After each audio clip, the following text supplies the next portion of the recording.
Continuamos hoy, amigo oyente, nuestro viaje por este libro de Malaquías. Y volvemos hoy a este maravilloso capítulo 3 de este libro.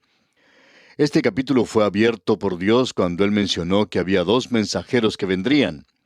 El primer mensajero debería preparar el camino para el segundo. El primer mensajero, dijimos, fue Juan el Bautista, pero el mensajero del pacto que se menciona aquí no es ningún otro sino el Señor Jesucristo mismo. Ahora, los cuatro evangelios citan la profecía en cuanto al primer mensajero como una profecía cumplida por Juan el Bautista, pero ninguno de los evangelios citan al mensajero del pacto como algo que ha sido cumplido en la primera venida de Cristo. Y la razón para esto es obvia. Esta no es una venida en gracia, sino en juicio, o sea, esta que se menciona aquí en Malaquías. Él no viene como redentor en esa ocasión, sino como juez, como aquel que viene a establecer su reino y a dominar toda la rebelión que hay en la tierra.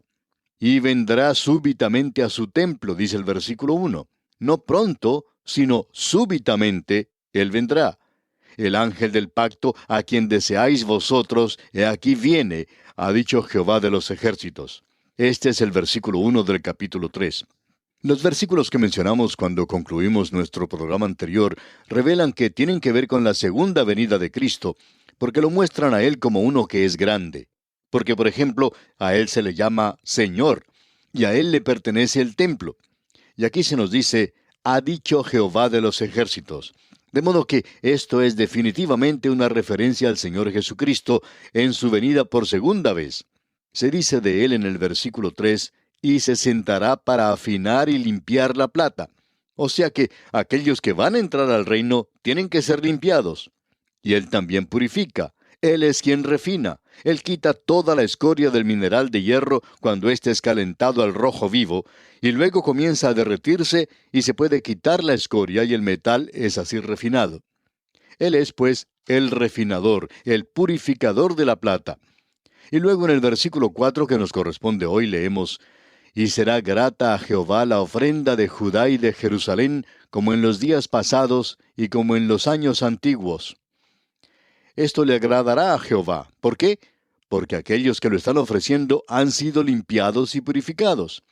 Dios no tiene ningún interés en que usted lleve a cabo algún rito hasta cuando su corazón esté bien con Él, amigo oyente, hasta cuando usted haya dejado de lado sus pecados y se haya apartado de ellos. Usted puede entrar al pecado, pero no puede permanecer en ellos. Dios no acepta esa clase de cosas. Porque nos dice aquí en este versículo 4 del capítulo 3 de Malaquías, y será grata a Jehová la ofrenda de Judá y de Jerusalén como en los días pasados y como en los años antiguos. En la época de Salomón hubo un período cuando esta gente servía a Dios de tal manera que ellos eran testigos ante todo el mundo. En la primera parte del versículo 5 ahora leemos, y vendré a vosotros para juicio, y seré pronto testigo contra los hechiceros y adúlteros. Y aquí tenemos una vez más estos matrimonios mixtos, cuando ellos se casaban con mujeres paganas y adoraban a los ídolos. Así entraba en la tierra de ellos el ocultismo, la hechicería, la adoración demoníaca. Y esto es algo que llena el vacío que hay en muchos países en el presente. Hay muchas personas que se están volviendo hacia el ocultismo. Esa es la razón por la cual esa película, El Exorcista, era tan popular, y quizá todavía lo es. Amigo oyente, esta es una crítica en cuanto a la iglesia del día de hoy. Por cierto que no ha llegado a llenar ese vacío. Y él dice, y vendré a vosotros para juicio, y seré pronto testigo contra los hechiceros y adúlteros. Estos que habían hecho estos matrimonios mixtos, que se habían divorciado de sus esposas y se habían casado con mujeres extranjeras y paganas.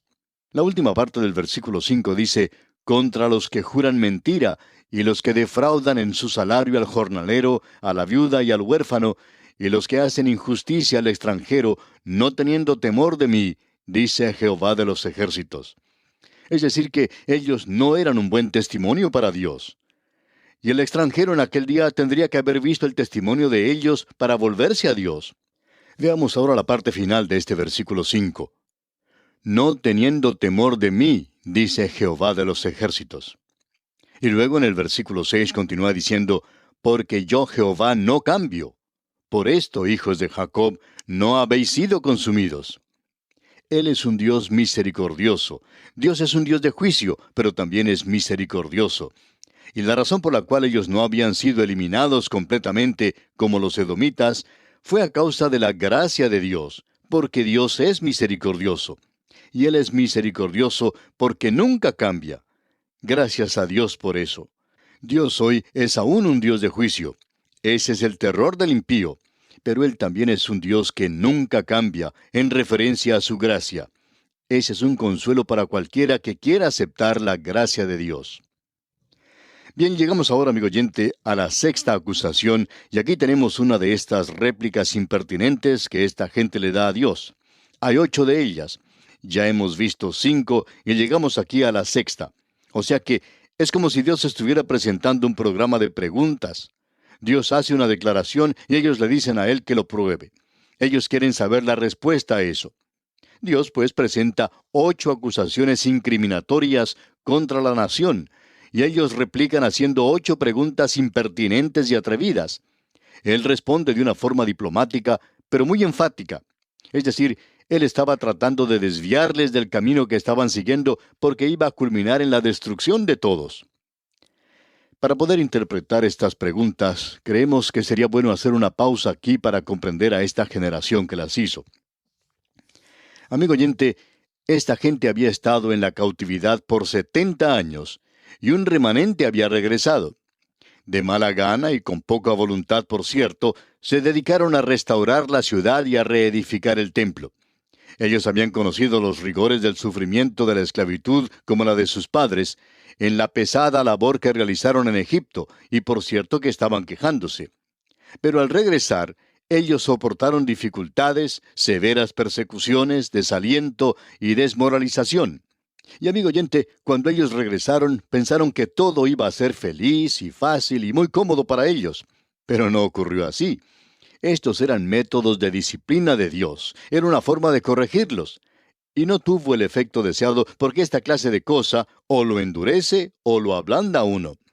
Y en el caso de ellos, se endurecieron y se resintieron bajo el yugo que les sería en el amor propio. Esta gente llegó a endurecerse demasiado.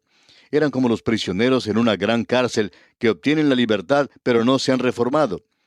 Ellos habían salido de la esclavitud, pero aparentemente no habían aprendido la lección. En realidad, no había mucho más que Dios pudiera hacer por ellos. Hasta Dios había agotado su arsenal infinito de corrección. Pues bien, fue del terreno de esta generación que salieron estas plantas venenosas de fariseos, saduceos y escribas que existían en la época del Señor Jesucristo, unos 400 años después. Ahora, ¿cuál era el tempo, el ritmo de rebelión contra Dios en la época de Malaquías? Solamente un rasguño, una marca pequeña en la superficie, para esa nación que llegó a ser en el tiempo del Señor Jesucristo un cáncer interno. Dios trató de detener la propagación de ese virus, trató de cauterizarlo. Así es que Él presenta ante ellos estas 8 acusaciones, y la respuesta de ellos revela su actitud. Ellos decían que no eran culpables de cada una de esas acusaciones. Expresaron sorpresa de que Dios siquiera sospechara de ellos. Aceptaron una inocencia herida. Fingieron estar resentidos en sus sentimientos. Fingieron ignorancia y jugaron la parte de haber sido altamente ofendidos. Y con un encoger de hombros desecharon las acusaciones como que no eran dignas de ellos. Veamos ahora la sexta acusación. Y llegamos aquí a una división un poquito diferente. Aquí encontramos que la gente está siendo reprendida por sus pecados religiosos. Y esta es esa sexta pregunta sarcástica que el pueblo le da a Dios ante la acusación penetrante de él. Y Dios va a llamarles a hacer algo. Y vemos esto en el versículo 7. Y aquí concluimos a propósito con este pequeño paréntesis que teníamos sobre la predicción de los 2 mensajeros. Veamos pues qué nos dice el versículo 7 de este capítulo 3 de Malaquías. Desde los días de vuestros padres os habéis apartado de mis leyes y no las guardasteis. Volveos a mí, y yo me volveré a vosotros, ha dicho Jehová de los ejércitos. Mas dijisteis, ¿en qué hemos de volvernos? Ellos eran un sábelo-todo. Ellos decían, bueno, tú dices que nosotros debemos regresar a ti. Ni siquiera sabíamos que nos habíamos alejado.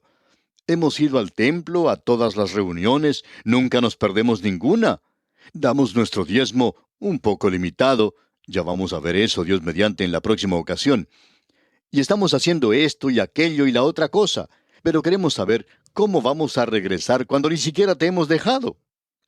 Ellos estaban tan alejados en realidad que ni siquiera se daban cuenta de su verdadera situación. Diríamos que esto es prácticamente el mismo cuadro de la iglesia en el presente, de gran cantidad de ellas en el día de hoy. El ritualismo ha sustituido a la realidad. La pompa y la aparatosidad ha sustituido al poder. Lo estético ha sido sustituido por lo espiritual.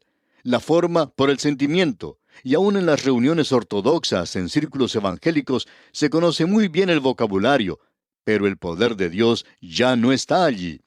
Se sienten satisfechos con una moralidad insípida y siguen algunas pequeñas contraseñas y piensan que todo anda bien. Y Dios les dice, volveos porque os habéis apartado de mí. Ahora, ¿qué quiere decir con esto de que se vuelvan a Él? Quiere decir que se arrepientan. Y eso es lo que es el arrepentimiento. Y queremos dedicar algunos momentos porque será esta nuestra última oportunidad en el Antiguo Testamento, y ya hemos tenido este tema anteriormente. Y Dios solo ha dicho esto a aquellos que son su pueblo. Y Él les dice a ellos que son suyos, ustedes deben arrepentirse y regresar a mí. Deben volver a mí. Amigo oyente, un incrédulo no puede cumplir con lo que exige o dice ese canto, Señor, regreso al hogar. Él ni siquiera ha estado en ese hogar, ni siquiera tenía un hogar. Amigo oyente, el hijo pródigo tuvo que salir de su hogar antes de poder regresar a él. Él era un hijo todo el tiempo, pero había dejado su hogar y él tuvo que arrepentirse, tuvo que cambiar su forma de pensar. Y el arrepentimiento tuvo que ser eso y significa exactamente eso. Tuvo que ser así. Ahora uno no tiene el significado completo del arrepentimiento cuando llega al Nuevo Testamento. La palabra griega metanoia quiere decir cambiar la forma de pensar. Quiere decir el estar caminando en una dirección y darse cuenta que se está yendo en la dirección equivocada y dar media vuelta y dirigirse entonces en la dirección opuesta. Supongamos que usted se encuentra viajando en automóvil y que pide instrucciones para llegar a tal y cual lugar. Una persona le contesta y le dice que tiene que seguir este camino hasta que llegue a tal intersección y allí dobla a la izquierda. Pero cuando usted llega a tal intersección, en lugar de voltear a la izquierda, voltea a la derecha. Avanza por esa calle y luego se da cuenta que se está dirigiendo en la dirección equivocada. Da media vuelta y regresa a tomar el camino correcto. Pues bien, eso es el arrepentimiento, cuando uno da media vuelta y se dirige a la otra sección, cuando descubre que había estado equivocado y ahora quiere ir en la dirección correcta. Eso es el arrepentimiento. Ahora Dios habla a los suyos. Lo interesante de notar cuando uno llega al Nuevo Testamento es que Dios siempre le dice a los creyentes que se arrepientan, aquellos que han sido sus hijos, que supuestamente han llegado a ser hijos suyos, a ellos les dice que se arrepientan. Y a todas las 7 iglesias del Apocalipsis, Dios les envía un mensaje, y eso lo veremos en nuestro estudio de Apocalipsis, y veremos que a 5 de esas iglesias Dios les dijo, arrepentíos. Pero a la iglesia mártir de Esmirna no le dijo eso. Ellos estaban muriendo por él, y por supuesto que no les iba a decir eso. A la iglesia de Filadelfia, que estaba manteniéndose firme en la palabra de Dios, tampoco les dijo que se arrepintieran. Pero al resto de ellas, incluyendo a la iglesia de la Odisea, el mensaje que se enviaba era de que debían arrepentirse. Pensamos hoy que tenemos que decirle al que no es salvo que tiene que arrepentirse. Bueno, ¿de qué se va a arrepentir? ¿Para cambiar la dirección que lleva? Por cierto que sí. Pero un momento, amigo oyente, ese no es el mensaje para el incrédulo. Ese es el mensaje para los creyentes que se arrepientan. Y pensamos que hoy se está presentando este mensaje de arrepentimiento por sobre los creyentes a los incrédulos. Y por supuesto que llega a oídos sordos. Y las personas a las cuales debe darse este mensaje están sentadas delante de aquellos que se les dice que se arrepientan. Es por eso que se le dice aún a la iglesia de Éfeso que se arrepienta. Eso es lo que tiene que hacer. Quiere decir que uno que se está dirigiendo en una dirección debe dar media vuelta y dirigirse en la otra dirección. Ahora alguien quizá nos pregunte, ¿qué dicen ustedes entonces a los incrédulos que se acercan a Jesucristo? ¿No tienen que arrepentirse? Todo el arrepentimiento que se le pide a usted se encuentra en la palabra creer. Ahora usted nos pregunta, ¿cómo sabemos esto? Bueno, considere el mensaje en la epístola a los tesalonicenses. Usted recuerda que el apóstol Pablo tuvo un ministerio maravilloso en ese lugar. Él dijo, ¿y cómo os convertisteis de los ídolos a Dios, para servir al Dios vivo y verdadero, y esperar de los cielos a su Hijo? Cuando el apóstol Pablo fue a la ciudad de Tesalónica, él no les predicó contra la idolatría. Eso era algo muy común, es cierto, pero él no predicó contra eso. Él no predicó ni siquiera contra el alcoholismo, no predicó contra ninguna de esas cosas. Esa es la razón por la cual nosotros no hacemos esas cosas. Solamente cuando la palabra de Dios habla de esas cosas en estas páginas, entonces hablamos de esto, porque nuestro mensaje hoy al mundo perdido es el que Pablo le presentó al carcelero de Filipos. Usted recuerda que el apóstol Pablo le dijo al carcelero, cree en el Señor Jesucristo y serás salvo. Pues bien, en la palabra creer se encuentra todo el arrepentimiento que se necesita. Podemos notar esto en Tesalónica. El apóstol Pablo fue enviado allí y él predicó. ¿Qué fue lo que predicó? ¿Arrepentimiento? No, amigo oyente, él predicó a Cristo. Y luego él dice, ¿y cómo os convertisteis de los ídolos a Dios? Ellos se dirigían en una dirección y el apóstol Pablo les dice, yo quiero decirles algo en cuanto al Señor Jesucristo y de cómo Él murió por nuestros pecados. Y ellos entonces se volvieron a Él. Y cuando se volvieron a Él, se volvieron de los ídolos. Y ese volverse de los ídolos es arrepentimiento. O sea que ellos dieron media vuelta. Pero todo esto se encuentra en esa palabra creer. Es necesario tener algo a qué volverse. Solamente decirle a alguien arrepiéntase no es suficiente. Y uno puede llorar todo lo que quiera. El autor de estos estudios bíblicos, el doctor J. Vernon McGee, decía que cuando él era muchacho pasó en cierta ocasión al frente de la iglesia, pero que nadie habló con él. Él lloraba allí, y también un niño que estaba a su lado lloraba, y la madre de ese niño también llegó llorando. Decía él que parecía que ella hizo que todos lloraran, y todos lloraron. Y un hombre que estaba al lado de él se levantó de pronto y dijo, ya lo hemos hecho entrar por la oración. No sabía qué quería decir eso, decía él, pero cualquier cosa que haya sido no dio resultado. Nadie le presentó a Cristo a él. Él estaba listo para arrepentirse porque sabía que no era el mejor muchacho del mundo, aunque su madre creía que lo era. Y él podía llorar por sus pecados, pero lo que él necesitaba era a Cristo Jesús. Y cuando uno se vuelve a Cristo, amigo oyente, entonces se aparta de esas cosas. Pero hay muchos hijos de Dios que están en una situación similar a la del hijo pródigo. Están por allá en un lugar apartado, y Él les dice a ellos, arrepiéntanse, regresen al hogar. Y esa es la persona que tiene que regresar. Hay muchos creyentes así. Nos damos cuenta de eso por las cartas que recibimos de muchos creyentes a quienes Dios está hablando en el presente, y usted necesita regresar al hogar. No estamos hablando en cuanto a la persona incrédula en la calle. Él le está hablando a usted, amigo oyente, y le dice que regrese al hogar. ¿Qué está haciendo usted en esa iglesia liberal? Él está invitándole a que regrese al hogar. Él le está hablando aquí a los creyentes. Estos son los hijos de Dios. Y Él dice, volveos a mí y yo me volveré a vosotros. Bueno, eso es un hijo pródigo. Él no recibió un castigo cuando regresó al hogar. Ya había recibido el castigo cuando estaba allá en ese lugar apartado. Ahora, si usted piensa que una posilga es un lugar agradable, está equivocado, amigo oyente. Cuando cualquier creyente se hunde en el pecado, testificará que no es tan divertido como él pensaba que era. Y pensamos que muchos de nosotros podemos pensar eso. Pero lo importante es que uno tiene que salir de la posilga. Y amigo oyente, si usted no sale de la posilga, entonces se tiene que dar cuenta que solo una clase de criatura vive en las posilgas. Y esos son los cerdos. Ellos son los únicos. Los hijos no viven allí, porque no les gusta. Y ellos van a salir de allí. Y Dios lo dice aquí. Ellos estaban negando que necesitaban volverse a Dios y que estaban en necesidad de arrepentimiento. Y hay muchas iglesias hoy que piensan que todos los demás necesitan arrepentirse menos ellos. Pero lo necesitan. Es necesario que regresemos a Dios hoy mismo. Y aquí nos detenemos por hoy. Es nuestra oración que Dios le bendiga.